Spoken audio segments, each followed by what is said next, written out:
მოგესალმებით, როგორც უკვე ვატყობ, ჩვენ უკვე ლაივში ვართ, თუმცა ტრადიციას არ უღალატოთ და სულ რამოდენიმე წუთი დაველოდოთ ჩვენს ერთგულსმენელსა და მაყურებლებს, რომ მათ მიუვიდეთ შეტყობინება ლაივის დაწყების შესახებ.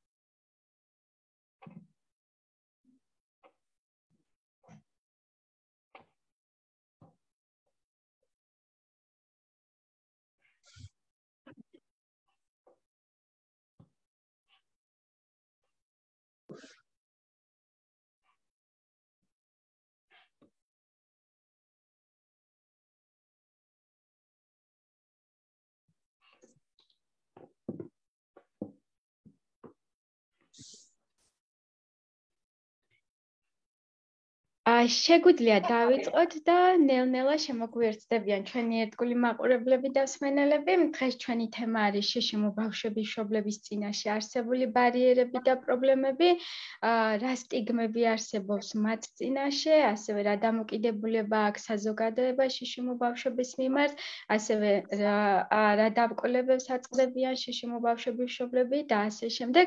ამ საკითხთან მიმართებაში დღეს ჩვენ მოვიწვიოთ დაუნის სინდრომის ასოციაციის თავმჯდომარე ქალბატონი ლია ტაბატაძე. დღეს ჩვენს ლაივს ტრადიციულად თარგმნის ჟესტური ენის თარჯიმანი ლეკუნა ჯაფოშვილი. მადლობა მას ამისათვის და ტრადიციულად მსმენელებს, მაყურებლებს შეგიძლიათ დასვათ კითხვა. თქვენ შეგიძლიათ დააკომენტაროთ თქვენი კითხვა, რომელსაც გავაჟღერებთ და ჩვენი სტუმარი მას აუცილებლად უპასუხებს. ქალბატონო ლია, ძალიან დიდი მადლობა, რომ დღეს ჩვენთან ერთად ხართ, გამონახეთ დრო და თქვენთვის ძვირფასი დრო დაგვითმეთ ჩვენ და მოგესალმებით და პირველ რიგში მოგვიყვებით თქვენ შესახებ, ანუ როგორ დაიწყო ყველაფერი და ვინ ხართ, რას წარმოადგენთ და მოკლედ ყველაფერი ის, რაც საინტერესოა მთლიანად თქვენ შესახებ.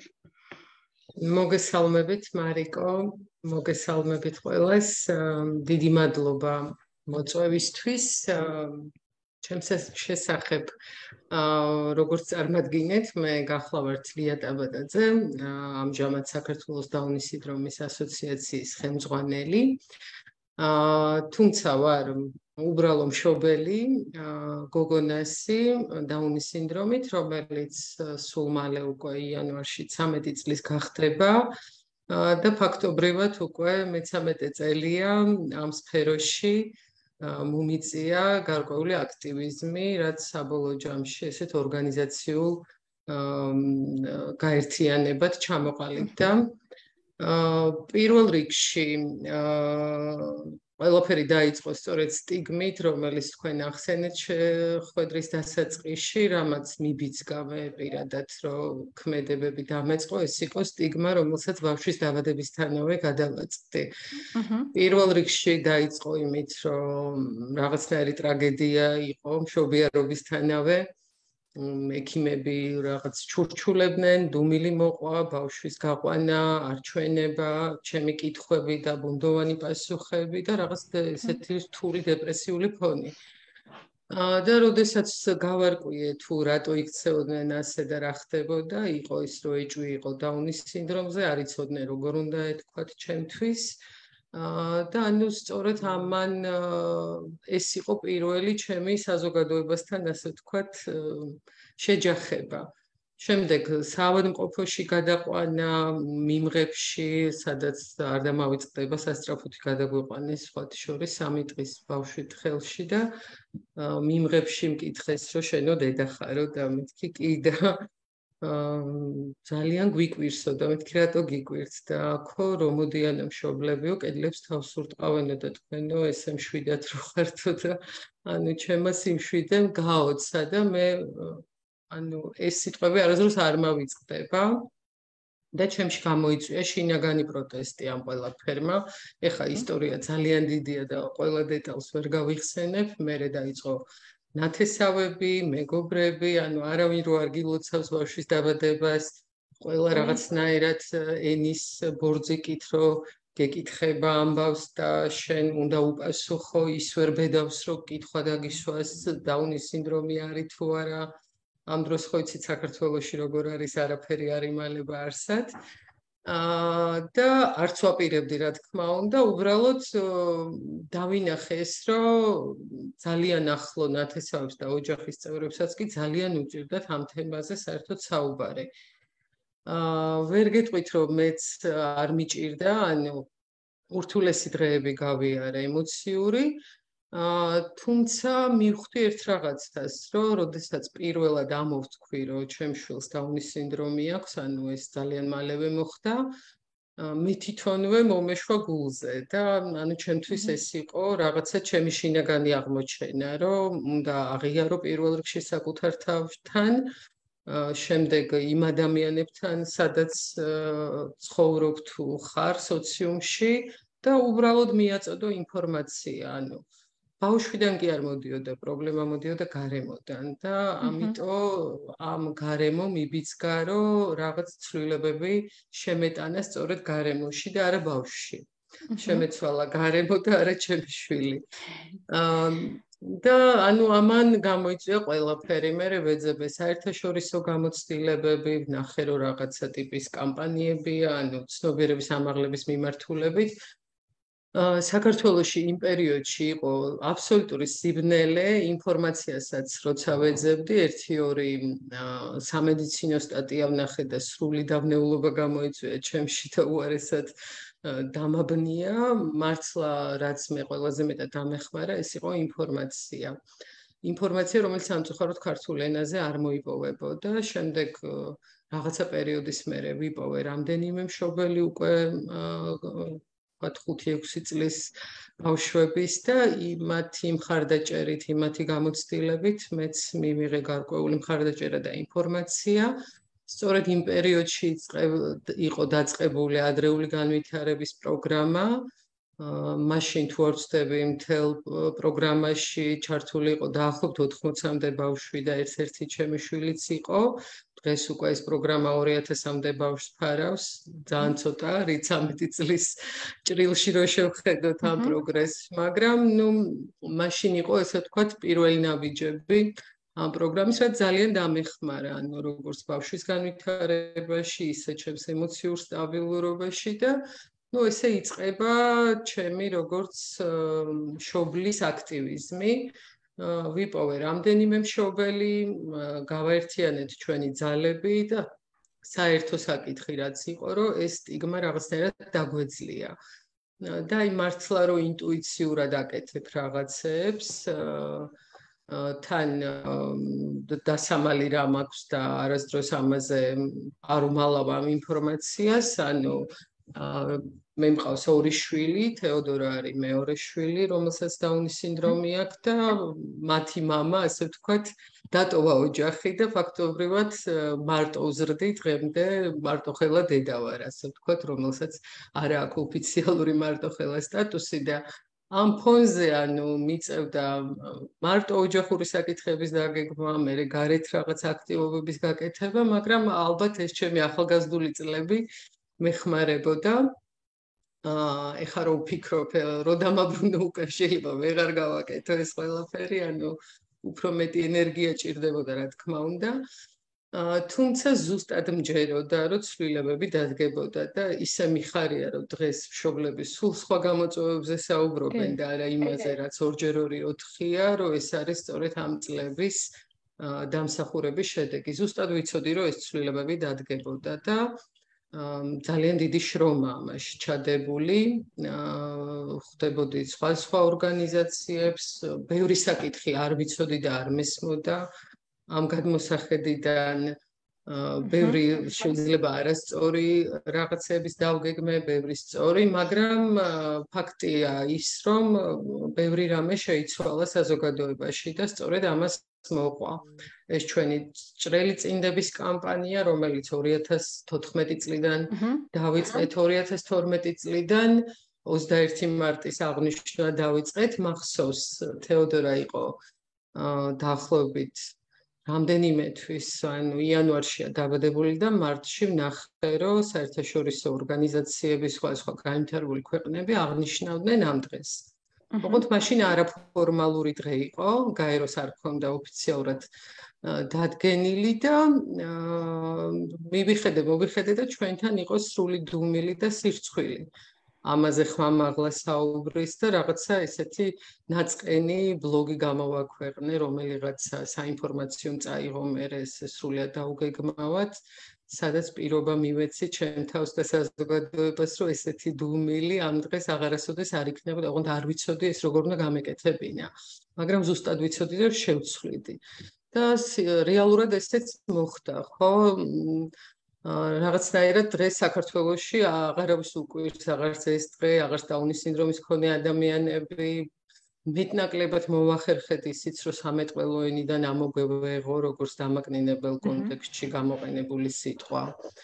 ამაზეც ძალიან ბევრი შრომა დაგჭირდა, საჯარო გამოსვლების და სატელევიზიო გამოსვლების დროს დაშვებული შეცდომები, ასე ვთქვათ, ცნობილი სახეების დაგვეხმარა ბრჭყალებში ამ თემის მოგვარებაში, იმიტომ რომ ყოველი ასეთი შეცდომის დროს ღია წერილს ვაქვეყნებდი, ტელევიზიებს მიმართავთ და მოვითხოვდით, რომ ბოდიში მოეხადათ იმავე ეთერში, იმავე ფორმატში და ამან იმუშავა. დღეს საზოგადოებაში კიდევ აქა-იქ ხდება სამწუხაროდ, მაგრამ ესე მასიურად აღარ არის და ამოღებულია სამეთყველო ენიდან, რაც არ არის მარტივი პროცესი. და ანუ ისტორია არის უზარმაზარი. ეს აქტივიზმი გადაიზარდა, ესე ვთქვათ, მშობელთა მოძრაობაში, თავიდან ვიყავით 1, 2, 3, დღეს 800-მდე ოჯახს ვაერთიანებთ მთელი ქვეყნის მასშტაბით. ეს ჩვენი ორგანიზაციული ერთობა 2017 წლიდან გვაქვს. მანამდე ესე აქტივიზმი იყო. აი როგორც ვახსენე, ხო 2012 წლიდან უკვე კამპანიები იყო და 2017 წელს დაფუძნდა დაუნის სინდრომის ასოციაცია, რაც იმას ნიშნავს, რომ ეს არ არის სპონტანურად შექმნილი ორგანიზაცია, რომ მოდი რაღაცა ვაკეთოთ ერთად, არამედ ეს არის წლების დაგროვებული გამოცდილება, ერთმანეთის მხარდაჭერის გამოცდილება და ძალიან შეკრული და ძლიერი გუნდი. დღეს ჩვენი საქმიანობის ნებისმიერი წარმატება, როგორც ორგანიზაციის სწორედ ამ გუნდის დამსახურებაა. და სწორედ ეს გუნდი არის, რაც არის ჩვენი ძლიერი მხარე. და სწორედ ამან განაპირობა, რომ ეს არ იყოს სპონტანური ერთობა და არამედ რაღაც წლების ურთიერთობა და გამოცდილება. დღეს ესეთი სურათი გვაქვს, ორგანიზაციაში გვაქვს 4 პროგრამული მიმართულება, რაზეც მუშაობთ. ერთი არის ოჯახების გაძლიერების და დაუნის სინდრომის მქონე პირთა გაძლიერების პროგრამა, რომლის ქვეშაც ჩვენ ვუწევთ მხარდაჭერას ოჯახებს პირველივე წუთებიდან, რამდენადაც ჩვენ ხელი მიგვიწვდება, სამწუხაროდ ქვეყანაში არ აქვს ისეთი სისტემა, რომ თქვა სამშობიაროდანვე ხდებოდეს ან რეფერირება, ან სოცმუშაკის მიერ, ან ასე შემდეგ, თუმცა ამ საკითხებზეც მუშაობთ, რომ რაღაცნაირი სისტემა ეწყოს. დალი, აქ ჩაგეკითხები დროს, რომ ისა ბოდიშო ჩაგერი, უბრალოდ მაინტერესებს აი შენახსენე, რომ როდესაც დაიბადა ბავშვი, აი ექიმები რაღაც დუმდნენ, გაიყვანეს ბავშვი და ეხლა რა მდგომარეობა გვაქვს თვითონ სამედიცინო პერსონალის კუთხით, როგორია ამ საკითხისადმი დამოკიდებულება და თვითონ აი მშობლებთან ხარდაჭერის პროგრამა ახსენე, ხო? აი თვითონ მშობლების აზროვნებაც როგორია, ანუ გაიზარდა დამოკიდებულება ამ საკითხისადმი თუ ჯერ კიდევ არის ეს სტიგმა, ეს სტერეოტიპები და ეს არასწორი დამოკიდებულება ასე ღრმად ფესგავჟდარი, რომელიც ჩვენს საზოგადოებაში სხვადასხვა შიში მკვირებთან მიმართებაში, მაგალითად ეტლის მოსარგებლობასთან მიმართებაში ჯერ კიდევ არის. და ამ კუთხით რა ხდება? ამაზე ნამდვილად ვერ ესე ხმალამოღებით ვერ ვიტყვი, რომ სტიგმა არ არის, თუმცა შედარებაც არ არის იმდენად იკლოს სტიგმის ფონმა. სამშობიაროებში გვაქვს ესეთი სიტუაცია, რომ ადრე პირდაპირ გეუბნებოდნენ, რომ ბავშვი უნდა დატოვო, ამაზე წლები ვიმუშავეთ, რომ ეს რჩევები ამოეღოთ სამეთყველო ენიდან, ეგრეთ წოდებული კეთილი რჩევები. ანუ ძველი თაობის მშობლებს ძალიან ხშირად კი არა და თითქმის ყოველ ჯერზე ურჩევდნენ და ეს იწვევდა ბავშვთა მიტოვების ძალიან დიდ ციფრს. დღეს ბავშვთა ვაცდები მუცლად მიტოვება ყოფნისას კიდე არის მსგავსი რჩევები, თუ სწორად ვიცი და თუ სწორად ვფლობ ინფორმაციას, მე-12 კვირაზე ხდება თუ რომელიღაცა კვირაზე გაგება, ხო? მე-12 კვირაზე კეთდება სპეციალურად ეხო. სწორედ მე-12 კვირაზე იმიტოა დაგეგმილი, რომ ამ დროს ჩანს რაღაცა ნიშნები, კისრის ნაოჭი და კიდე სხვა დეტალები, ხა მე არა ვარ რადიოლოგი და ესე დეტალურად ვერ ვიტყვი. მაგრამ ანუ რაღაცა ნიშნებით შეუძლიათ თქვან, რომ რაღაცა გარკვეული ეჭვი არსებობს, მაგრამ გადაჭრით ვერ იტყვიან. შემდეგ თუ ეჭვი დადასტურდა, ადასტურებენ ამნიოცენტეზით, სპეციალური პროცედურაა, სანაყოფე მუცლიდან გამოაქვთ სანაყოფე წყლები და იმის გენეტიკური ანალიზი კეთდება. და ასე ხდება დაზუსტება, არის თუ არა ნამდვილად დაუნის სინდრომი. ზოგიერთი მშობელი უარს ამბობს ამ ამნიოცენტეზზე, ზოგიერთი იკეთებს, თუმცა ქონია ესეთი შემთხვევები, მაგალითად რამდენიმე შემთხვევა ქონდა უკვე, რომ ორსულობის დროს გვიკავშირდებია, რომ ეჭვი არის დაუნის სინდრომზე და ელოდებიან დაუნის სინდრომის მქონე ბავშვი და იბადება ტიპური განვითარების ბავშვი. ასეთი შემთხვევებიც გვქონია. და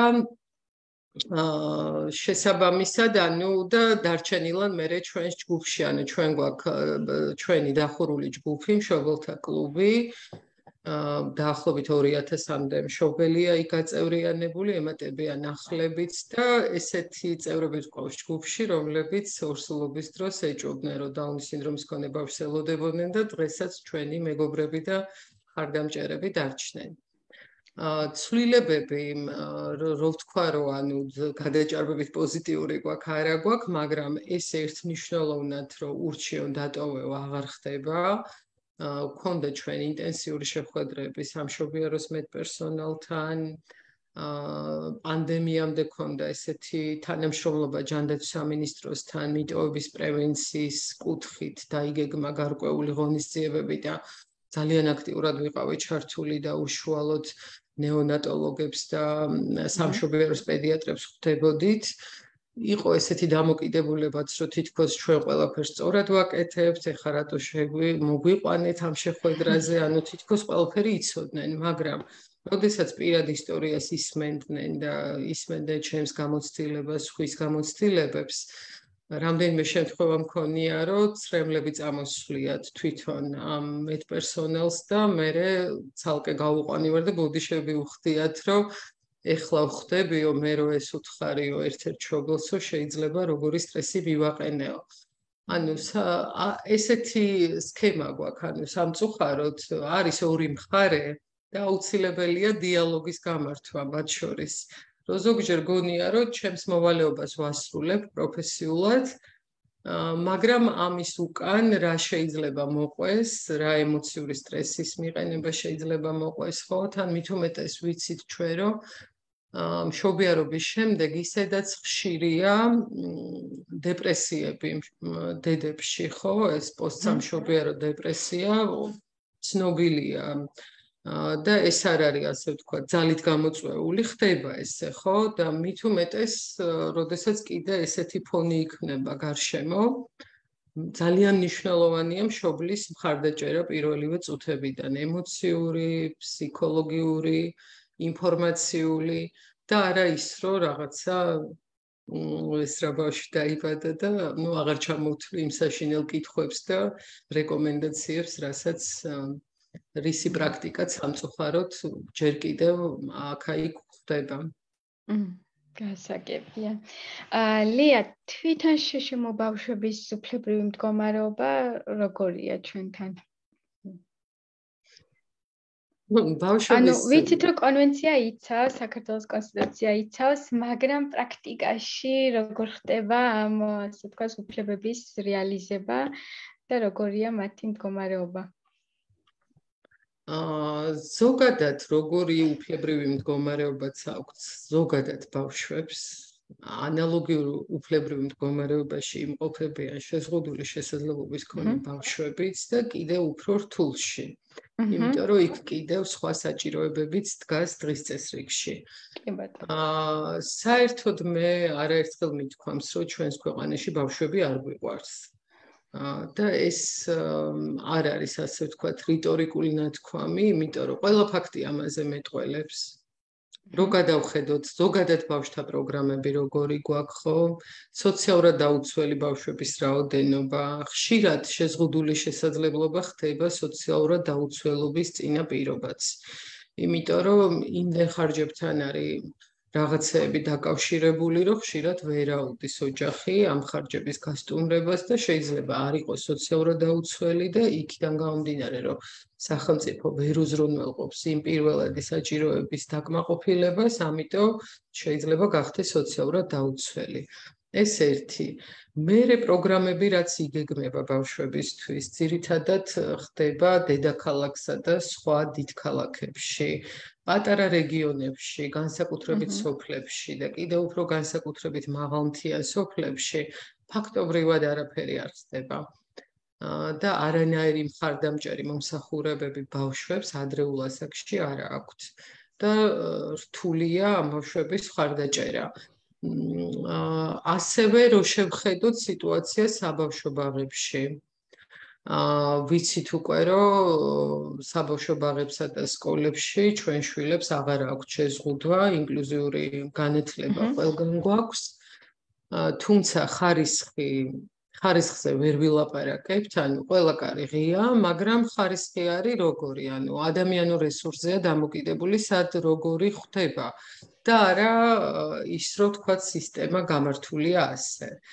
ხარისხი არის დამოკიდებული პერსონალურ ადამიანებზე. თუ ამ კონკრეტულ ბაღში ან სკოლაში კონკრეტული მასწავლებელი ფლობს რაღაცა უნარებს, აქვს ინფორმაცია, ეზარება ახალი ინფორმაციის გაცნობა, იქ მეტნაკლებად მოგვარებულია რაღაცა საკითხები, სადაც ამის ცოდნა არ არის, არა, ხო? ანუ მთლიან სურათში ძალიან გვიჭირს ეს ერთი. მერე ანუ ეს უზარმაზარი ჯგუფები განსაკუთრებით თბილისში, ხო, ბაღებისა და ჯგუფში 40 და მეტი ბავშვი არის, წარმოუდგენელი არის იქ რამე ინდივიდუალური საქმიანობის განხორციელება. ასევე ის თუ როგორი ხელფასები აქვთ იქ მომუშავე პერსონალს, ანუ ასეთი დაბალი ხელფასები მე მგონი არავის არ აქვს ამ ქვეყანაში, როგორც საბავშვო ბაღში მომუშავე პერსონალს. და აი ნუ ზუსტად ეს ფაქტორი მეტყველებს, ხო, ანუ ჩვენ ყველაზე ჩვენთვის ანუკვარ ადამიანებს, პატარა დაუცველ არსებებს ყველაზე იაფ მუშახელს ვაბარებთ. ანუ შეურაცხყოფელ კონტექსტში კი არ ვიძახი, ანუ ასე ვცემთ პატივს იმ აღზრდელებს და იმ პედაგოგებს, რომლებიც იქ მუშაობენ, ანუ ჩვენ შვილებზე ზრუნვაში, ხო? ანუ ამაშიც ხო გამოიხატება, რომ საერთოდ არ გვაინტერესებს. ამ დროს არ გვენანება ვთქვათ ბავშვებისთვის რაღაცა საჩუქრების გაკეთება ძვირადღირებულის, ვისაც ამის საშუალება აქვს და ასე შემდეგ, მაგრამ ზოგადად საზოგადოება ამაზე არ ფიქრობს სამწუხაროდ. ამაზე მარტო შეზღუდული შესაძლებლობის მქონე ბავშვებმა არ უნდა იფიქრონ, ყველა მშობელმა უნდა იფიქროს და ეს უნდა იყოს ერთიანი პოზიცია, რომ ჩვენ შვილებს სადაც ვტოვებთ, იქ უნდა იყვნენ ადამიანები დაფასებულები, ღირსეული ანაზღაურებით. ანუ სხვანაირად არ შეიძლება. შესაბამისად, კადრებსაც ვერ ვინარჩუნებთ, ხო? აი შევიდა კარგი კადრი, პროფესიონალი ფსიქოლოგი თუ სპეციალური პედაგოგი თუ ქცევის თერაპევტი, რაღაცა პერიოდი იმუშავებს, წავა, იმიტომ რომ მასზე მოთხოვნა დიდია, იმიტომ რომ პროფესიონალია, სხვა გზები უკეთესი ეხსნება და რა თქმა უნდა, პროფესიული განვითარებისთვის ურჩევნია დატოვოს და ზარალდებიან ისევ ბავშვები. და ასე ხდება კიდევ ბევრ ძალიან რო გავყვეთ ახლა ხო ნებისმიერი ჩვენი პროგრამა, რომელშიც სახელმწიფო იხდის გარკვეულ თანხას და ყიდულობს მომსახურებას, ასე ვთქვათ, ეს ადრეული განვითარება იქნება, დღის ცენტრები, აბილიტაცია, რეაბილიტაცია თუ სხვადასხვა პროგრამები. იმდენად დაბალი ტარიფებია და შესაბამისად ძალიან მიზერული ხელფასები პერსონალს, რომ ძალიან ხშირია კადრების გადინება და სერიოზული პრობლემა დგას ეს დღეს ყველგან, სადაც ბავშვია. და ძალიან მნიშვნელოვანია, რომ მშობლებმა სახელმწიფომ ერთად მოვძებნოთ გამოსავალი, რომ არ შეიძლება. და ამიტომ მოდიან სულ ახლები, მიდიან და ეს არის მუდმივი პრობლემა, რაც აფერხებს, რა თქმა უნდა, ბავშვებთან დაგეგმილ პროფესიულ მუშაობას, რაც ბავშვის განვითარებას შეუწყობს ხელს. და პირველი უფლება ირღვევა ბავშვის განვითარება, მისი განათლების უფლება, ხო, განათლების უფლება მარტო ის ხო არ არის, რომ ბაღის კარი გავუღეთ და სკოლის კარი და შევუშვით. განათლების უფლება ნიშნავს, რომ მე შემიძლია მივიღო ჩემზე მორგებული განათლება. ამას ვერ იღებენ. ხო, ეს არის კონსტიტუციური უფლება, ანუ შესაბამისად ირღვევა. ეხლა სოფლების ფონი რო განვიხილოთ, ეხლა იგივე ეტლით მოსარგებლე ბავშვები მაგალითად. როგორ უნდა იარონ სკოლებში, ხო?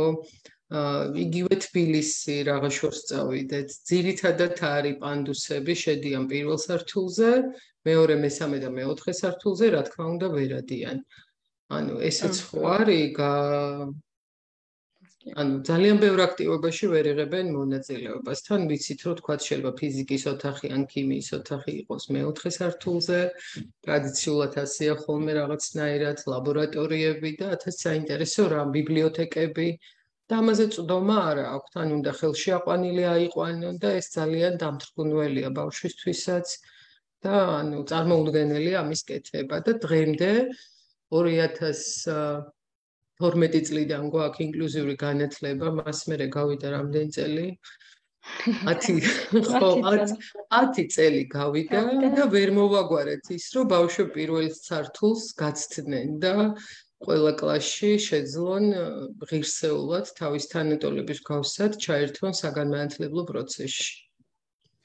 კი ბატონო. ეხლა რომ გავუყვე კიდე თემებს, ძალიან ბევრი საკითხი ირღვევა ჩვენი ბავშვების უფლებები. კი ბატონო, აი რომ გავაგრძელოთ ლია, თემა რომ გავაგრძელოთ, აი ბევრ საკითხში ირღვევა შეშემო ბავშვების უფლებები, ხო? აი თქვენ კონკრეტულად მშობლები კონკრეტულად რა პრობლემებს აწყდებით? რომელ სფეროში? ნებისმიერ შეგიძლია დაასახელო, რომელი ყველა სფერო შეგიძლია დაასახელო? ყველა სფეროში ვაწყდებით, ანუ იწყება სამშობიაროდან, გრძელდება პედიატრებთან, ანუ ნახეთ აი კონკრეტულად დაუნის სინდრომზე რო ვთქვა, იმიტომ რომ ყველაზე მეტი განათლება და პრაქტიკა ამ სფეროში მაქვს, თუმცა სხვა სფეროებშიც რა თქმა უნდა. 2014 წელს ჯანდაცვის სამინისტროს მივაღებინეთ დაუნის სინდრომის მქონე ბავშვის პედიატრიული მართვის პროტოკოლი, რომელიც აქამდე ქვეყანას არ ჰქონდა.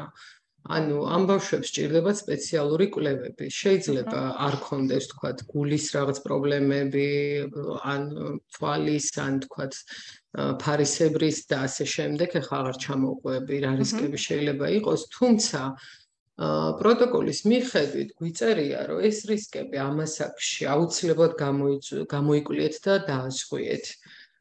და ასე შემდეგ, ხო?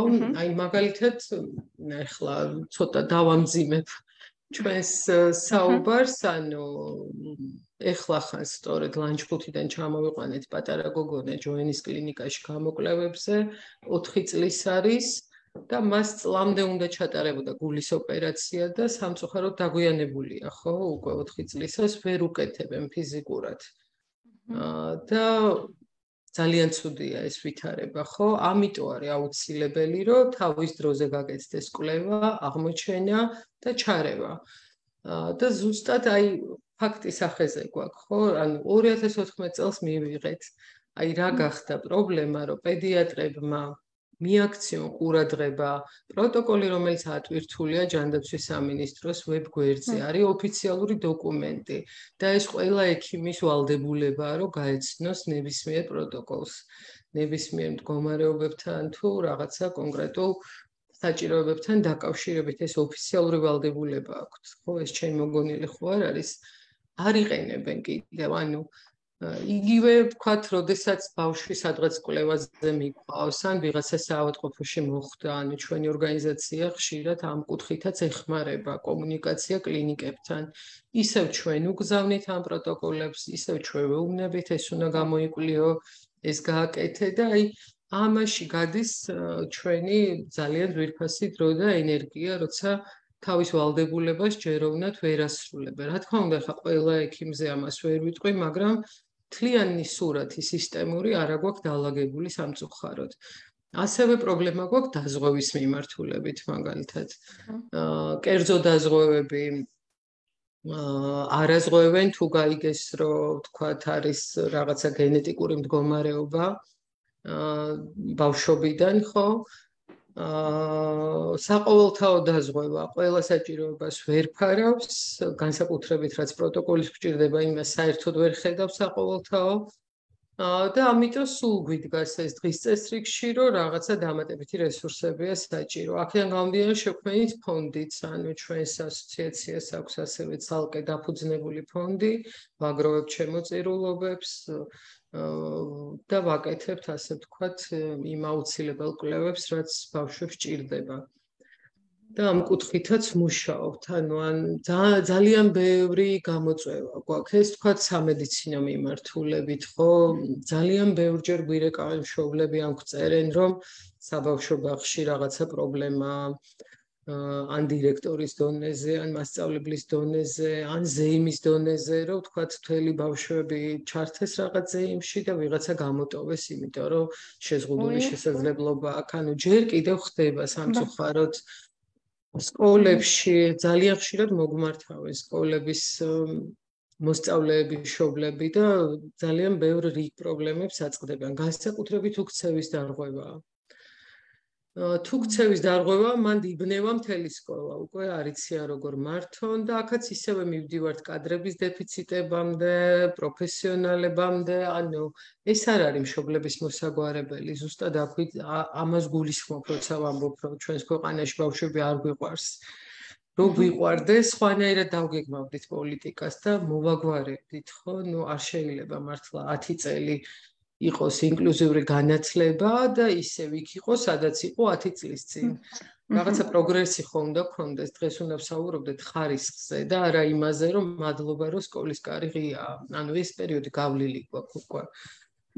და ანუ ძალიან ბევრი თემა, ასევე საზოგადოების დამოკიდებულებებში ჯერ კიდევ ხვდებით სამწუხარო პრობლემებს, როგორც ქუჩაში, ისე საბავშვო მოედანზე და რა ვიცი, ვისაც არის ზარება ჩვენ ქვეყანაში, ხო უყვართ ეს კომენტარების გაკეთება და მეც მომისმენია ხოლმე, რომ საწყალი რა ლამაზი ბავშვია და კი ბატონო, ეს საყოველთაო. უკვე იმუნიტეტი მაქვს ისეთი, რომ ვეღარ ვრეაგირებ ეგეთ რაღაცეებზე და პირიქით ღიმილით და პოზიტივით ხვდები, რომ რატოა საწყალი ძალიანაც კარგად და ბედნიერად გრძნობს თავს. კი ბატონო. ლია, იცი რა მაინტერესებს, ანუ ვიცი რომ შენ რაღაცა ერთჩევების გაღება არ გიყვარს, საოცრად თამდობალი ხარ, მაგრამ აი მე მაგალითად 1-5 წლის წინ შეშემო ბავშვების მშობლებს ვუტარებდი ტრეინინგს ამ შეშემო თემატიკაზე, უფლებრივ მდგომარეობაზე, ცნობიერების სასამაღლებელ და ანუ ჩემთა სამწუხაროდ მშობლების უმეტესობის პასუხი იყო, რომ ანუ ჩემ შეშემო ბავშვს მე რა ვუყვა, ანუ სახელმწიფო უნდა იყოს მისი პატრონი, მან უნდა უპატრონოს და ანუ მე რა უნდა ვქნა. აი ესეთი იყო ყოველთვის კითხვა ჩემდამი და იყო თითქოს დიდგული, რომ მე ამდენი რატო უნდა გავაკეთო. ეს მართლა ხდებოდა, ოღონდ არ ვაბუქებ არაფერს, უბრალოდ ამის მოსმენა ჩემთვის ძალიან მძიმე იყო და დღემდე ჩამესმის ეს ხმები, ეს რეპლიკები და ეს კითხვები და ეს ლაპარაკი საკუთარ ბავშვებზე. აი შენ როგორ გქონდა, აი რა როლი აკისრია შეშემო ბავშვიშობოს მის განვითარებაში, აი რა უნდა გააკეთოს და რა გზას უნდა მიხვეს? მადლობა მარიკო, კარგი კითხვაა და რთული კითხვა. მშობლობა ზოგადად არის უდიდესი პასუხისმგებლობა ნებისმიერი ბავშვის. ნებისმიერ ბავშვთან დაკავშირებით უნდა დაიგეგმოს როგორ ავითარებ, ანუ ნებისმიერ ბავშვს ჭირდება დაჯდომა, თამაში, განვითარებაზე ზრუნვა, გასეირნება, ჯანსაღი ყვება, ძილის რეჟიმი და ასე შემდეგ და ასე შემდეგ აღარ ჩამოვთვლი, ხო? სამწუხაროდ ჩვენს ქვეყანაში ხშირად დაოჯახება ბავშვის ყოლა უფრო რაღაცა სპონტანურად ხდება და ზოგჯერ დაუგეგმავად ან გაუაზრებლად იმ პასუხისგებლობის, რომელზეც იღებ, ასე ვთქვათ, შენს თავს ახალ მდგომარეობაში აყენებ, ხო? განვითარებულ ქვეყნებს აქვთ, ასე ვთქვათ, მშობელთა სკოლებიც, რომ ნებისმიერი მშობლისთვის, რომ ორსულობის პერიოდიდან ხდება ორივე მშობლის განათლება, ხო, რა ეტაპებს გადიან, თუნდაც ორსულობის დროს, მშობიარობა როგორია, რომ ნაკლები ტრავმებით გავიდეს, ხო, სამშობიაროდან, თუნდაც მერე რა დგება, უძილო ღამეები და ასე შემდეგ და რა ზრუნვა სჭირდება, ხო, ყველა ბავშვს სჭირდება უზარმაზარი დრო, ენერგია და ზრუნვა მშობლის მხრიდან. შეზღუდული შესაძლებლობის მქონე ბავშვებს კიდევ ემატება და პირველ რიგში მშობლების სტრესი, რომ რა იქნება ხვალ, როგორ განვითარდება, ჯანმრთელობის მდგომარეობა როგორი ექნება, გაივლის თუ არა, ილაპარაკებს თუ არა, მიცნობს თუ არა, დედას დამიძახებს თუ არა, ასეთი შეკითხვებიც არის ხოლმე ხშირად. და ეს გარკვეულ სტრესთან და შიშებთან არის დაკავშირებული.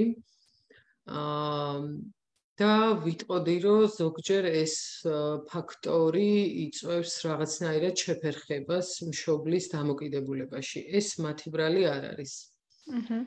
იმიტომ რომ ქვეყანაში არა გვაქვს არანაირი მხარდამჭერი მომსახურება მშობლებისთვის.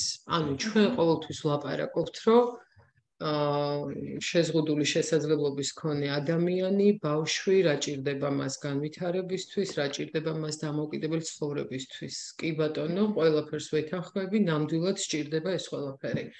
მაგრამ ყოველთვის გვავიწყდება იგივე თემის შეხვედრების დროს თუ სახელმწიფო რაღაც ნაბიჯებს როცა გეგმავს, საუბრობთ, რომ თქვათ, ეს პროგრამა გაჩნდეს, ის დაფინანსდეს, ეს გაიზარდოს. არსად არ საუბრობთ, რა სჭირდება მშობელს. მე ხლა არ ვლაპარაკობ ეგოისტური თვალსაზრისით, რომ მოდი მშობლებს გავუწიოთ ხარდაჭერა. პირდაპირ პროპორციულია ეს ყველაფერი ბავშვის განვითარებასთან და მის მომავალ დამოუკიდებელ ცხოვრებასთან. თუ მშობელი არ იქნება პირველივე დღეებიდან მხარდაჭერილი, ის ვერ შეძლებს სათანადოდ გაუწიოს ხარდაჭერა. ყველა მშობელი ვერ გახდება ბავშვის განვითარების სპეციალისტი, ხო? ამას სჭირდება თავისი ცოდნა, ემოციური და ინფორმაციული მზაობა. და კიდე გარედან რაღაცნაირი წნეხი რო გაქვს, ხო? თან ზოგჯერ საქართველოში ეგეთი გავრცელებული წნეხიც გვაქვს, არ ვიცი რა ქვია სხვა სიტყვა, როდესაც დედას ბრალდება, რომ შენი ბრალი ასეთი შვილი რო გყავს და შეიძლება დედამთილის მხრიდან, მულის მხრიდან, მეზობლის, რა ვიცი, ვისაც რამე სიტყვა ეთქმის თუ არ ეთქმის, ყველას მხრიდან რაღაცა ტიპის წნეხი მიიღოს და ამანაც ძალიან ჩაკეტოს ადამიანი და ასეთი შემთხვევებიც ხშირად არის.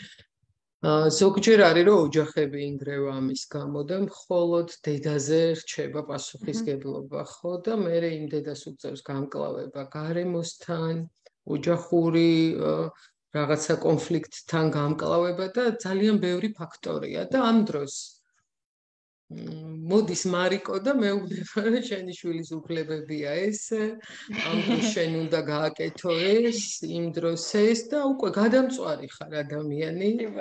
ემოციურად არასდროს არავინ მხარი არ დაგიჭირა, ფსიქოლოგიური მხარდაჭერა არ მიგიღია, ინფორმაციაც არ გაქვს და ჯერ შენ ხარ დასახმარებელი.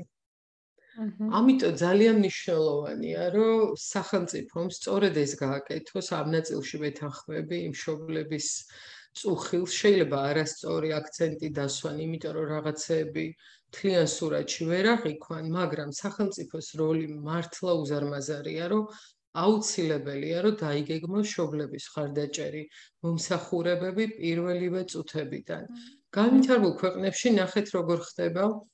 დაიბადა ბავშვი, სამშობიაროდან რეფერირება ხდება სოციალური მომსახურების სააგენტოში, მოდის სოცმუშაკი, შეიარაღებული ინფორმაციით, რომ შენ შულს ეს ჭირდება, აქ ეს სერვისია, იქ ის არის, ჩვენ ყველაფერს გავაკეთებთ ერთად, ყველაფერი კარგად იქნება. მოდი სპეციალური მანქანა. ხო, არავინ არ დაქტირის, გილოცავენ ბავშვის დაბადებას. არა, საქართველოში დაქტირია. ხო, აქ დაქტირიან, გამოიტირებენ შენ შულს და აგატირებენ შენს და არაფერი თან, ნოლი ინფორმაცია. და ისევ რაღაცნაირად მშობლები ვაწვდით ერთმანეთს ინფორმაციებს, თუ ვიპოვეთ ერთმანეთი. და ანუ კარგი პრაქტიკა რაც გვაქვს უკვე განვითარებულ ქვეყნებში ეს არის, რომ ანუ მთელი მომსახურებების პაკეტი გაქვს, ანუ მშობლს არ გჭირდება ასე სანთლით სიარული კარდა, რა გავაკეთო, ვინ დამეხმარება, ბავშვს რა ვუყო. სანამ კითხვას დასვავ და გაიაზრებ, მანამდე მოდის მომსახურება შენთან. შინ. ზოგი თერაპევტი სახლში დადის, რაღაც სპეციალური მანქანებით, უსასწრაფო მანქანა დაჭირდა, ან ასე შემდეგ, გადაყავთ კლინიკაში კვლევებზე, აბრუნებენ შინ და ანუ ყველაფერი ისე უტარდება, რომ მშობლებს არ ჭირდება ძებნა. მერე ერთვება მხარდამჭერ ჯგუფებში, არის ეს ძალიან კარგი პრაქტიკა და ჩვენ ვცდილობთ, რომ აქაც დავნერგოთ, ყველაზე კარგი მხარდამჭერები მშობლები არიან ხოლმე ერთმანეთის, უკვე გამოცდილი მშობლებისგან იღებენ სპეციალისტებისგან და ესე დამშვიდებული ემოციით იწყებს მერე თვითონაც ზრუნვას ბავშვის განვითარებაზე, რაც ითხოვს ძალიან დიდ ენერგიას. აი მაგალითად ეხა მე რო ჩემი მაგალითი მიხედვით განვიხილო, ხო ყველაზე კარგად ჩემი პრაქტიკა ვიცი.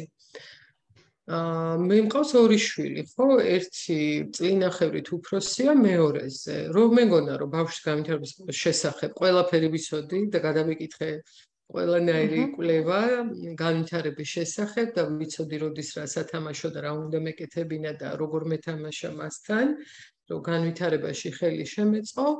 თეოს დაბადების შემდეგ თავიდან ვისწავლე ყველაფერი და სრულიად ახალი ინფორმაცია დამჭირდა, რომ გამეგო, იმიტომ რომ აბსოლუტურად განსხვავებული ქცევა სჭირდებოდა მას. ანუ უფრო მეტი ჩართულობა მოითხოვა ჩემი, უფრო მეტი მუშაობა, ანუ იყო დღეები, რომ მთელი დღე ვიჯექი, უბრალოდ მთელი ღამე ვიჯექი და მეცადინეობდი, როცა უნდა დამეძინა, მერე მთელი დღე პრაქტიკებს გავდიოდი ბავშვთან, ხან იმაზე ვამუშავებდი, ხან ამაზე, ანუ ეს თვეების ბავშვთანაც, ვთქვათ, რომ დროზე დამჯდარი იყო, დროზე ტაში დაეკრა, აღუდროზე ეთქვა. და ანუ ძალიან ბევრი ფაქტორია, ხო, ანუ ხო მალე დაეწყო და ასე შემდეგ, როცა უფროს ბავშვთან, ხო, რაღაცა თვითონ მიდიოდა ეს პროცესი, ამდენი წახმარება არ ჭირდება. ანუ შეზღუდული შესაძლებლობის მქონე ბავშვებს ეგ არის, რომ ჩვენ თუ არ დავეხმარებით განვითარებაში, ძალიან დაგვიანდება ეს ეტაპები, რაც მერე თავისთავად აგვიანებს და აყოვნებს განვითარების ეტაპებს. ამიტომ არის, რომ უნდა ვიყოთ რაღაცნაირად მაქსიმალურად ჩართულები, ხო? რომ დროული დაჯდომა, დროული ხოხვა ნიშნავს იმას, რომ უფრო დროულად ვითარდება და ისე აღარ დაყოვნდება მისი განვითარება. და ანუ რას ვამბობდი, რომ ზუსტად ეს ფაქტორები ითხოვს შენგან ძალიან დიდ ენერგიას, რომელიც შესაძლოა უბრალოდ არ ქონდეს ადამიანს, ხო არ შეგიძლია და თან რაც მე აღწერე, ამდენი წნეხი გაქვს. ამიტომა ძალიან მნიშვნელოვანი, რომ ქონდეს მშობლებს უპირობოდ დიდი მხარდაჭერა თავიდანვე, ანუ როგორც კი ბავშვის იდენტიფიცირება მოხდება, რომ თქვათ, მას გარკვეული შეზღუდული შესაძლებლობა აქვს. და ასევე ძალიან მნიშვნელოვანია, ჩვენ ძალიან დიდ პასუხისგებლობას ვიღებთ ხოლმე გარკვეული მშობლები, თუნდაც მე შეიძლება რაღაცებზე ზედმეტი პასუხისგებლობა ვიღე, იმაზე მეტი შევძელი ვიდრე შემეძლო და თავზე ვიძალა მოგძებნე და რაღაცეების ცვლილებებზე არა მარტო ბავშვის განვითარებაზე, არამედ საზოგადოების განვითარებისკენ და სახელმწიფო პოლიტიკის განვითარებაზე დავიწყე მუშაობა. თუმცა ეს ყველას არ მოეთხოვება, არც მე მომეთხოვებოდა და ძალიან სამწუხაროა, რომ მომიწია ამის კეთება. გაცილებით მირჩევნია, რომ ვიждდე ჩემ შვილებთან წყნარად შვიდათ და მხოლოდ მათი განვითარება იყოს ჩემი მთავარი საზრუნავი. და რაღაცნაირად არ მინდა რომ მე ან ვინმე სხვა ვიყოთ რომელიმე მშობლისთვის რაღაცა საზომიერთეული რომ აი ასეთი უნდა ვიყო და ასეთი თუ არ ვიქნები ესე იგი რაღაცას ვერ ვაკეთებ სწორად. არა, ყველა მშობელი ძალიან სწორად ვაკეთებთ რაღაცას. თუ რამე გვეშლება, ეს გვეშლება იმიტომ რომ გარემო არ გვიწყობს ხელს და არა გვაქვს სათანადო მხარდაჭერა. და ეს არ არის ჩვენი ბრალი, ანუ ყველას არ შეუძლია რომ აი ამ რაღაცნაირი ძიმე გარემოდან გამოძრეს და კიდე რაღაცა მაღალ მატერიებზე და სხვა ტიპის საკითხებზე იფიქროს. კი ბატონო, მადლობა. თუმცა ჩვენი როლი არის უზარმაზარი. ბავშვი მშობელთან ატარებს 24 საათს და სპეციალისტთან დღეში 1 საათს, ან კვირაში 2 საათს და ასე შემდეგ, ხო, ძალიან ცოტას. ამიტომ მაქსიმალურად მშობელი უნდა იყოს ჩართული ყველაფერში და ის მასთან გატარებული დრო, ის 24 საათი უნდა ხმარდებოდეს ბავშვის განვითარებას და შედეგიც უფრო მალე დადგება. აი ძალიან პატარა მაგალითს მოვიყვან. აი ძალიან ბევრი დეტალია ვთქვათ ბავშვის განვითარებაზე და უნარებზე, მაგრამ აი მაგალითად ერთ საკითხზე გავამახვილებ ყურადღებას, დამოუკიდებლად ჭამა, მაგალითად კოვზით წვნიანი ან ჩანგლით რაღაცა მყარი საკვები. ზოგადად ტიპურ განვითარების ბავშვებთანაც გვჩვევია, რომ ესე ჩვენით უნდა ვაჭამოთ დიდხანს, ჩანგალი არ მივცეთ, რომ რამე არ დაიზიანოს და ასე შემდეგ და ასე შემდეგ. მე 100 მაგათ ვიყავი დაინტერესებული რომ თეოს დროზე ესწავლა დამოუკიდებლად ჭამა, გავხდი მისი ჩრდილი, ჯერ უკნიდან ვეხმარებოდი ზურგის მხრიდან რომ მის ხელს ვიჭერდი და თითქოს სტიმულირებას უკეთებდი რომ ის დამოუკიდებლად ჭამდა და მე უბრალოდ ვეხმარებოდი ამ პროცესში. მერე უკვე როდესაც ეს მოძრაობები ისწავლა, დაიწყო თავისით და ეს არ იყო მარტივი პროცესი, იმიტომ რომ თეოს კვების მერე მთელი სახლი იყო დასალაგებელი და ბავშვი იყო თავიდაბოლომდე გასარეცდილი. მაგრამ ამისთვის ვიყავი მზად. და ვიცოდი რომ ეს შრომა შედეგს გამოიღებდა და შედეგად მივაღწია იმას რომ 1 წლის თეო წვნიანს ჭამდა დამოუკიდებლად და ჩანგლითაც იკვებებოდა ხო და ამ დროს ვიღაცები კიოდნენ რომ ჩანგალი გამოართიბავს, იმიტომ რომ იმან უკვე იცოდა როგორ არ უნდა დაეზიანებინა თავი, ხო? ანუ ეს არამც და არამც მარტო არ უნდა დავტოვოთ ბავშვები ამ ინსტრუმენტებთან, ჯერ უნდა კარგად დავასწავლოთ და მერე ტოვებთ. ანუ შედეგი ყოველთვის ძალიან სწრაფად გება. და ის რომ თქვათ ჩვენი დრო იხარჯებოდა აქამდე რომ ჩვენ გამოგვეკვება, უკვე ბავშვი დამოუკიდებლად აკეთებს ამას, მშობლის დროც თავისუფლდება და ბავშვი გაცილებით დამოუკიდებელია. იგივეა ჩაცმაზეც, ხო? მეტი დრო უნდა. ჩვენ ისეთ ეპოქაში ვცხოვრობთ, რომ სულ გვეჩქარება.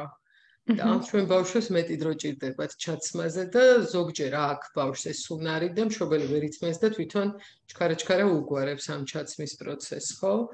ცოტა უფრო ადრე რომ დავგეგმოთ შინიდან გასვლა, სადმე თუ მიგვეჩქარება და ვაცადოთ, რომ თვითონ გააკეთოს ეს ყველაფერი, ხო? და ეს რას იწვევს? ეს იწვევს იმას, რომ ბავშვს უყალიბდება ძალიან მაღალ დონეზე დამოუკიდებლობის სურვილი. ეხლა მე რო დღეს თეოს ან კვებაში ჩავერიო, ან ჩაცმაში ვერ გავასწრებ, ისე გამდრასდება. ანუ მისთვის ეს არის უკვე უდიდესი შეურაცხყოფა. ქუჩაშიც ანუ ვერაფრით ხელს ვერ ჩავკიდებ, ზოგჯერ არის რომ თქვათ ან გადასასვლელზე გადავდივართ ან რაღაცა და მინდა რომ გადავაზღვიო თითქოს, ანუ ძალიან უკადრისობს და ისე არის შეურაცხყოფილად რომ გადიო იქით. იგივე სკოლაში, სკოლის ჭიშკართან გამაჩერებს და ნახვამდისო და თვითონ გარბის. რომ თავის თანატოლებს რო ხედავს უკვე რომ შედიან დამოუკიდებლად, მასაც ესე უნდა. ანუ თვითონ ადამიანს უყალიბდება უკვე მოთხოვნილება დამოუკიდებლობაზე და დამოუკიდებელ ცხოვრებაზე და ამაში ჩვენი როლი არის უზარმაზარი. რაც უფრო მალე გავაკეთებთ, იგივე საპირფარეშოს საკითხი, ხო, ერთ-ერთი ძალიან მნიშვნელოვანი საკითხია. რაც მალე გავხდით პამპერს, რაღაცა პერიოდი ღამეებს გავათენებთ, შეიძლება რამდენიმე თვე დაგჭირდეს. გათენება არა, უფრო აი გაღვიძება 2-3-ჯერ ღამის განმავლობაში, რომ თქვათ გამოუმუშავდეს ბავშვს ეს ჩვევა. რომ შეიკავოს ხო და რაღაც და მოკლედ ესენიც გავიარეთ ხა იგივე ჩემი შვილის მაგალითზე როდესაც გენეტიკოსთან ვიყავი მაგალითად ერთი თვისაც არ იყო მაშინ ბავშვი ესეთი რაღაცა მითხრა რომ არც ოცნებო ეხა ამის განვითარებაზეო შეიძლება ვერც გიცნოსო დედაც ვერ დაგიძახოსო და ეხა ვიღაცების ზღაპრებს ნუ დაუჯერებო ანუ სრულიად დემორალიზებული გამომიშვა და ესეთი სურათის მერე და მას მერე რაც კიდევ პედიატრს უკვირდა ბავშვი რომ ტაშს უკრავდა ანუ როგორ ახერხებსო თეო მოახერხა ის რომ წლინახევრიდან დღეც და ღამეც პამპერსი აღარ ეცვა ანუ იმდენად გამოვწვრთვენი ასე ვთქვათ და მაქსიმალური ისჩავდე რესურსი სამაგიეროდ ამან გამოათავისუფლა მერე ჩემი დროის რესურსი, ფინანსური რესურსი. ანუ აუცილებლად უკან გიბრუნდებათ თქვენ თავისუფალი დროით და რაც ყველაზე მნიშვნელოვანი ამ ამბავში, თქვენი შვილი გაცილებით უფრო დამოუკიდებელია. კი ბატონო, ლია, მადლობა ძალიან დიდია ესეთი საინტერესო რჩევებისთვის და გამოცდილების გაზიარებისთვის და ლია, არ შეგვიძლია ხა გვერდი ავუაროთ სოციალურ საწარმოს ბაბალე. ბაბალის შესახებ მოგვიყევი, ანუ როდის დაარსდა და რამ განაპირობა მისი დაარსება და აქვე ვიტყვი, რომ ახლა შეუძლიათ შეიძინონ საახალწლო ნივთები, ხო, ბაბალეში. ხო, ძალიან ლამაზები. ბაბალის დაფუძნებასაც თავისი პრეისტორია აქვს.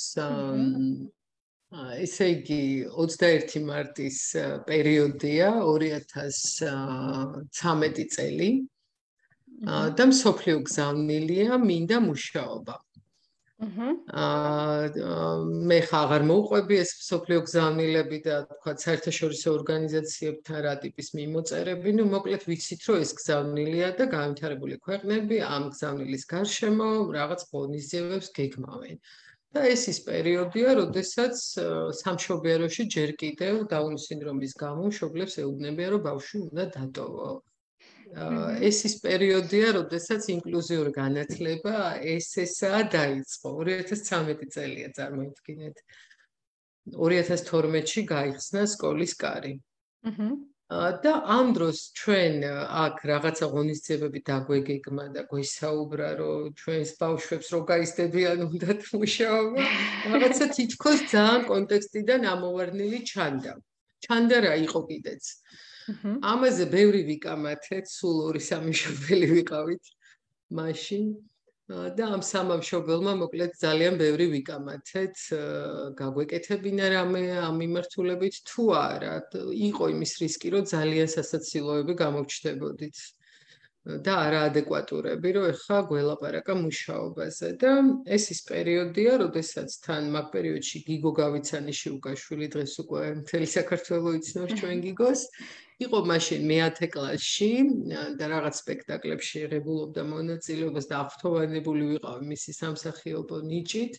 მაშინ გიგომ გამიზიარა თავისი ოცნებები, რომ უნდოდა რომ მსახიობი გამხდარიყო, დამოუკიდებელი ყოფილიყო, თავის საქმე ქონოდა და დავფიქრდი, რომ რატო არ უნდა ვილაპარაკოთ გიგო, სადაც არის სკოლას დაამთავრებს, თავისი პროფესია ჭირდება.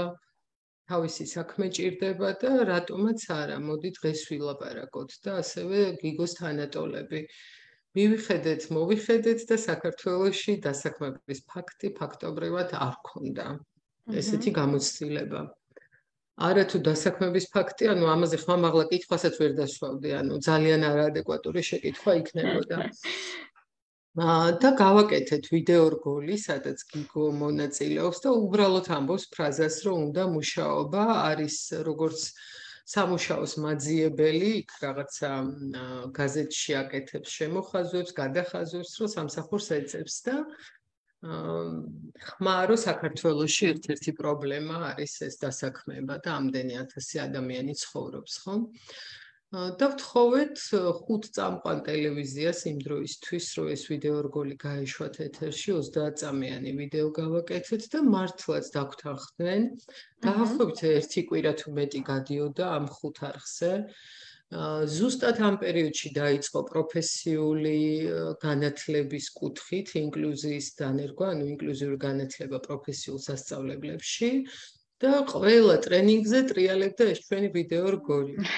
და რაღაცნაირად ის გახდა და რატო ვყვები ახლა ამ პრეისტორიას, რომ მართლაც რო გაუშვით ეს ყველაფერი და დავფიქრდით, მაშინ თეო ძალიან პატარა იყო. და მეთქი მართლა რატო შრომობ ამდენს, რატო ვარ დაინტერესებული რომ დროზე გაიაროს, დამოუკიდებლად ჭამოს. ხო, ანუ იმიტომ რომ ხვალდაზე დიდი გოგო რო გახდება, შეძლოს იმუშაოს და დღეს თუ არ მოვაგვარეთ ხალხნო ეს პრობლემა, ხვალდაზეგაც ვერ იმუშავებენ, ანუ გრძელვადიან პერსპექტივაში, რომ შევხედეთ ამ საკითხს. ზუსტად ეს პერიოდი იყო, როდესაც საქართველოს სტრატეგიული განვითარების ცენტრი გეგმავდა გარკვეული ტიპის ტრენინგებს, რაღაცა ღონისძიებაზე შევხვდით, ეს 21 მარტის პერიოდია და ძალიან მთხოვეს, რომ ამ ტრენინგებზე მიმეღო მონაწილეობა. მართალი გითხრათ, ვერ მივხვდი, სადმე პატიჟებოდნენ. დამოვიწყდა კიდეც, მეთქი რა სოციალური საწარმო, ვერ მივხვდი საერთოდ. დამირეკეს და მთხოვეს, რომ აუცილებლად მივსულიყავი, ეთყობა რაღაცა პოტენციალი გაინახეს, არ ვიცი. დავესწარით, რა თქმა უნდა, ამ ტრენინგებს წავიყვანე მეორე მშობელიც, აქტივისტი, რომელიც ახლა მშობლების გაძლიერების პროგრამის ხელმძღვანელია და ასევე სოციალურ საწარმოში არის, სწორედ პროფორიენტაციის მენეჯერი დღეს. და მაშინ მე და ეს მშობელი წავედით მოკლედ და დავესწარით. აღმოჩნდა, რომ უნდა გაგვეკეთებინა ბიზნეს გეგმები, იყიდე, გაყიდე, შექმენი აწარმოე. მეთქი ნახვამდის კარგად ძანდებოდეთ მათემატიკაში. არ გამოვირჩევით სოდნით, ციფრები არ მიყვარს და არ არსებული ამბავი, ამას ჩვენ არასდროს არ გავაკეთებთ თქო. ნუ მოკლედ ისევ დაგვიკავშირდნენ და მოდით ბიზნეს გეგმას დაგაწერინებთ და რაშიც გიჭირთ, ყველაფერში დაგეხმარებით და რაღაცნაირად დაგვეხმარებთ. და სულ ვიძახი, რომ CSRDG არის ესე ვთქვათ, ჩვენი დედობილი ორგანიზაცია, რომელმაც იმაზე მეტი დაინახა, ვიდრე ჩვენ ვხედავდით. ცოდნა, რა თქმა უნდა, არ ქონდა, იმიტომ რომ სოციალური მეწარმეობა არის ფაქტობრივად ბიზნესი. უბრალოდ მისი მოდელი განსხვავდება იმით, რომ ტრადიციული ბიზნესი არის, რომ თქვათ, ლიამ და მარიკომ დააფუძნეს რაღაცა კომპანია და არიან ორიენტირებული მოგებაზე, სოციალურ საწარმოებს, რა თქმა უნდა, მაგრამ იმიტომ ვართ ორიენტირებული, რომ მე ეს მოგება გავიტანოთ და პირად კეთილდღეობას მოვახმაროთ, ან თუ მოგვინდება ვიღაცასაც დავეხმაროთ. ამაში არ ვარ შეზღუდულები. და სოციალური მეწარმეობა თავისი აზრით არ არის არავის პირად კეთილდღეობაზე აგებული, ასე ვთქვათ, დამფუძნებლების. ეს მთლიანად მისი შემოსავალი მოგება უნდა რეინვესტირდეს და მოხმარდეს იმ სოციალურ მიზნებს, რისთვისაც შეიქმნა. ჩვენ შემთხვევაში ესეთი ფორმა გვაქვს, ანუ ბაბალეს 100%-იანი დამფუძნებელია დაუნის სინდრომის ასოციაცია.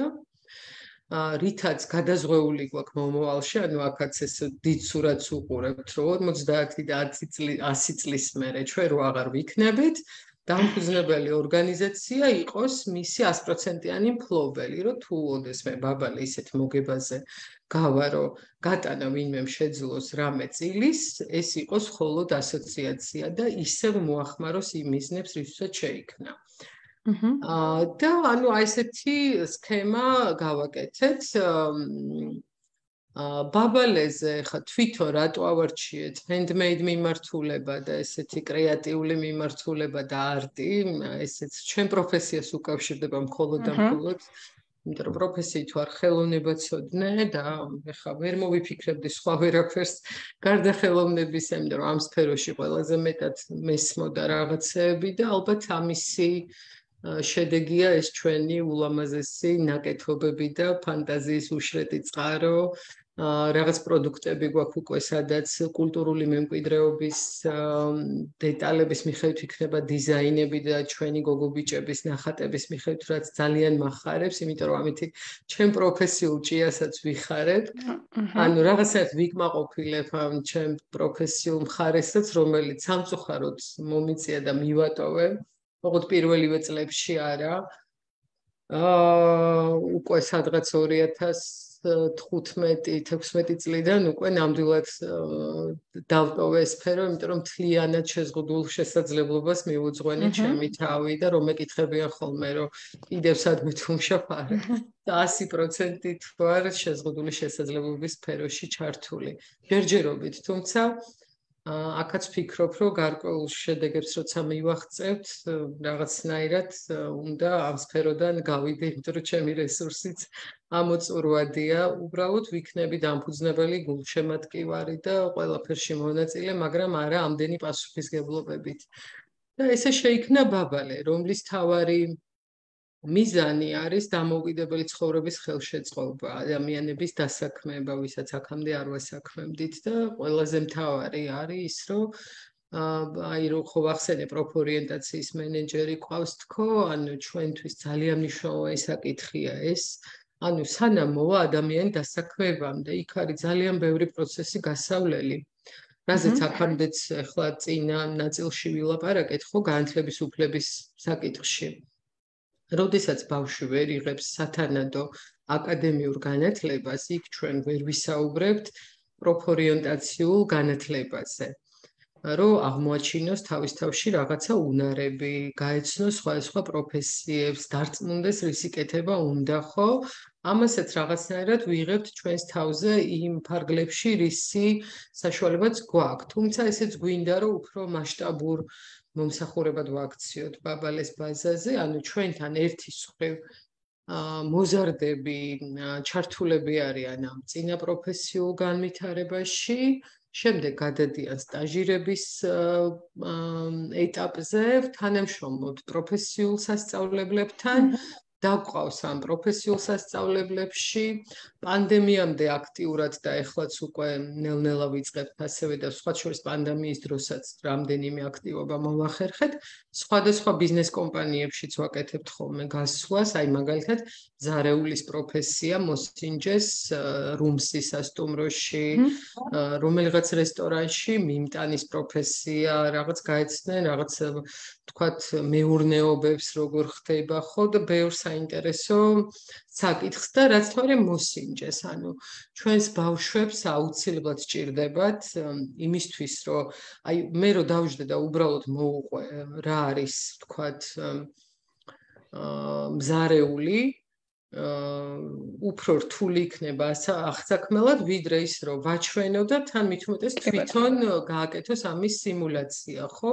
უფრო იმახსოვრებს და უფრო ხვდება ეს ნამდვილად არის თუ არა მისთვის სასურველი საქმე და საინტერესო და ესე ვეხმარებით. მე პროფესიულ სასწავლებლებში აბარებენ და უკვე იქ იღებენ გადაწყვეტილებას, ისევ დაბრუნდნენ ბაბალეში თუ უკვე სხვაგან გააგრძელონ და ამაშიც ვცდილობთ, რომ დავეხმაროთ დასაქმებაში.